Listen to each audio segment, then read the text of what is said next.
Presentation on this bottle is pretty damn sick. 200 mLs of this dinosaur looking thing. Is it any good? Stay tuned. What's going on, guys? My name is Nero. Welcome to Aromatics. Today we're going to be talking about a relatively new fragrance that you might not have heard about.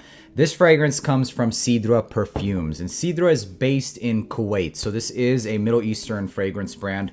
This isn't by no means a cheapie or a dupe or anything like that. This is an authentic original type of fragrance that is based in Kuwait. So I picked mine up at oudwoodperfumes.com. You can pick yours up as well. You could save 5% off using my code Aromatics. And actually, oudwoodperfumes.com is the sole distributor for all of Sidra Perfumes. So if we take a look at Sidra Perfumes, you can see that they have a couple of different collections. They've got the Grand, the Luxury, and the Femi collection. Throughout the next couple of weeks, you could expect to see every single one of these fragrances. I've picked them all up. We've got the Luxury collection, the Femi collection, and the Grand collection, as you can see at the top shelf over there.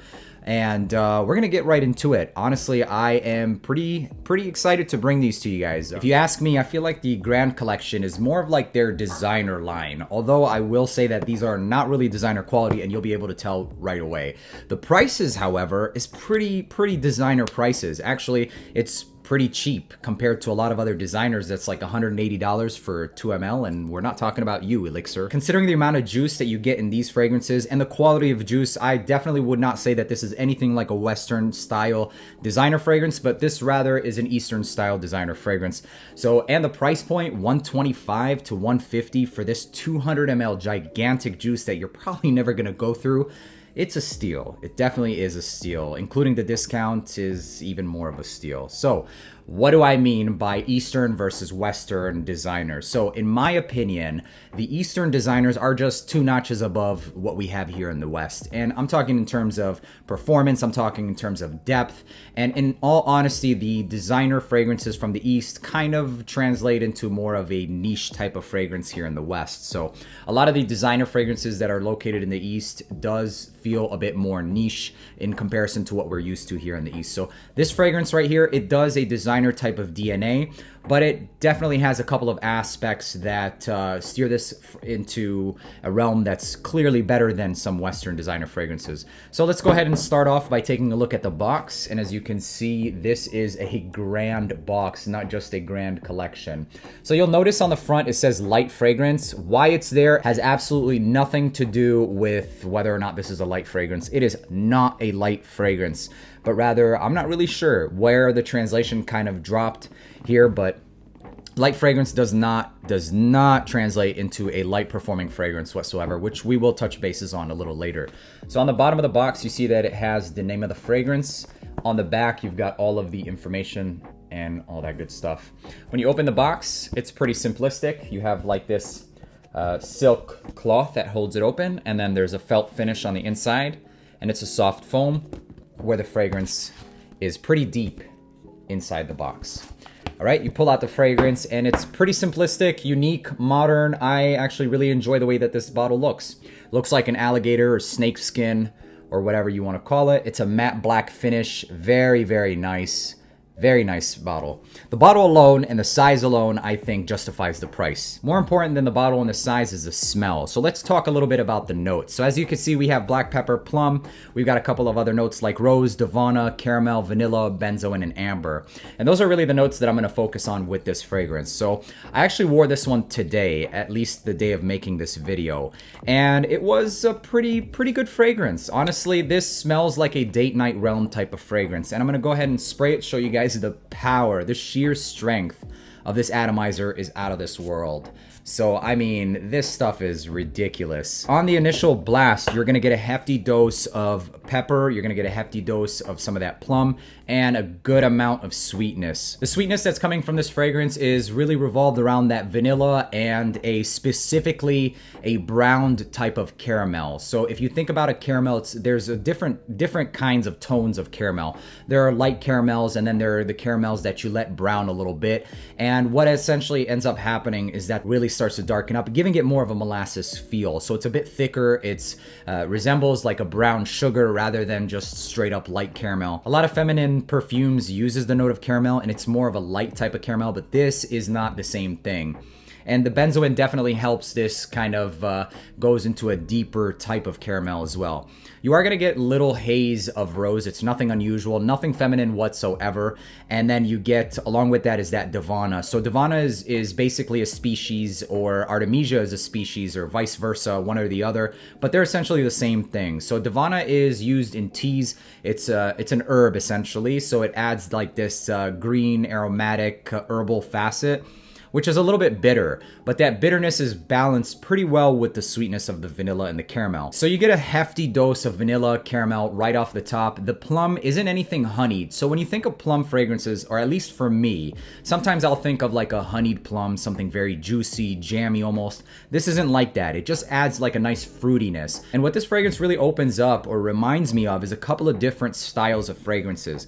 This isn't a dupe by any means, but it reminds me of some DNAs like 1 Million Elixir, Spice Bomb Extreme, and Stronger With You Absolutely. It's in that same sexy type of date night DNA. Obviously, this is not as boozy as Stronger With You Absolutely, nor is it as spicy as Spice Bomb Extreme, but rather it's closer to 1 Million Elixir. So if you just take the vibes of those types of fragrances, that's essentially what I get with this one. Now the difference is that this has that base sweetness. You're gonna get the vanilla, the caramel, the ambers, but at that top you also get a decent dose of pepper, and the pepper doesn't really go away, but rather it just gets a little bit softer, and that's actually a good thing. In fact, it does help the fragrance, in my opinion, keep the attention-grabbing effect. So the pepper is sharp enough to really turn heads, and then the amber, the vanilla, caramel, and benzoin really solidifies or keeps the attention. So the attention grabber is the pepper, and what really maintains the attention are some of those resins, the ambers, and that beautiful base.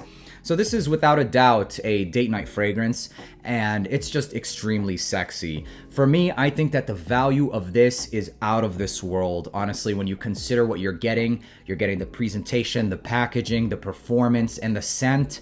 You're not going to get anything like this at this price range, at least in my opinion. Not to mention, you know, you can definitely sense that the fragrance is not a Western perfume. And the biggest difference, or a lot of the differences, is that a lot of these perfumes or different categories of fragrances, whatever is done in the East, they do it at least in double concentrations. Or like if you have a plum note in a Western fragrance, this is at least according to my findings, the Eastern fragrance will do that plum note times 2. So it's a bit denser, it's thicker, they're unapologetic about their fragrances, and it really does translate into a lot of those in terms of performance. So performance with this one is absolutely no chump, but it's not really beast mode. Longevity on this lasts easily 10 hours plus. As far as the projection goes, it's not too much of a screamer, and that's a good thing.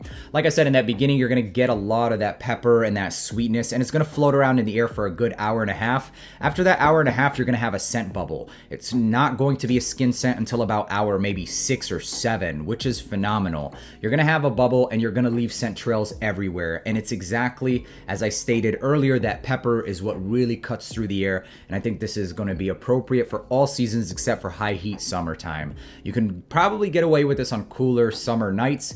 It's not too sickly sweet. It is definitely sweet, but it's not sickly. It's not something like Stronger With You Intensely. That's just excessively sweet in my opinion. Still a good fragrance in beast mode, but this one kind of does what they all do, just in a better format in my opinion. So if you like spicy, oriental, sweet resins, and ambers, you're gonna love this one. And that's essentially what the dry down turns into. So whereas this starts off just a hint of plum, some sweetness, and peppers, it really starts to dry down into more of this warm, ambery, resinous vanilla and vanilla cream with a hint of pepper. So the resins really solidifies that vanilla note, and it does add like a more of a creaminess to the vanilla, and the amber maintains the warmth of this fragrance from the top all the way to the dry down.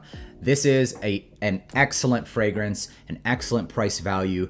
You can't beat it. Nero should definitely be on your list, at least of like checkout or to get, because at $125 to $150 for this freaking 200 ml bottle, you can't go wrong, guys. Let me just look at it. This cap is just so hefty. Look at this, y'all. I mean, you can't lose. You definitely can't lose. Guys, check it out. This is a 10 out of 10 for me.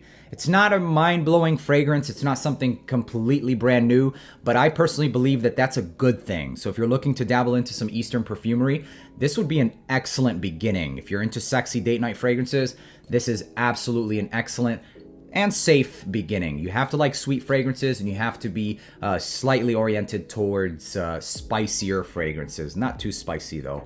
But Nero by Sidra. Check them out, guys.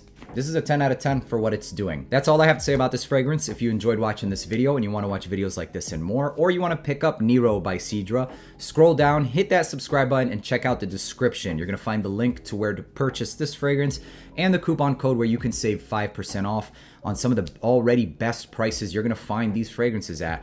Be careful, guys. You don't want to purchase just off of eBay and all that stuff. You never know. You might get overcharged. You might, pay an extra premium, or you might never get your fragrance. I've had a couple of instances in eBay and all that stuff. I want you guys to make sure that you're buying safely and you get your products safely. So if you have this fragrance or you've tested Nero by Sidra, please feel free to let us know down in the comments, and I look forward to chatting with you guys. And until the next video, peace.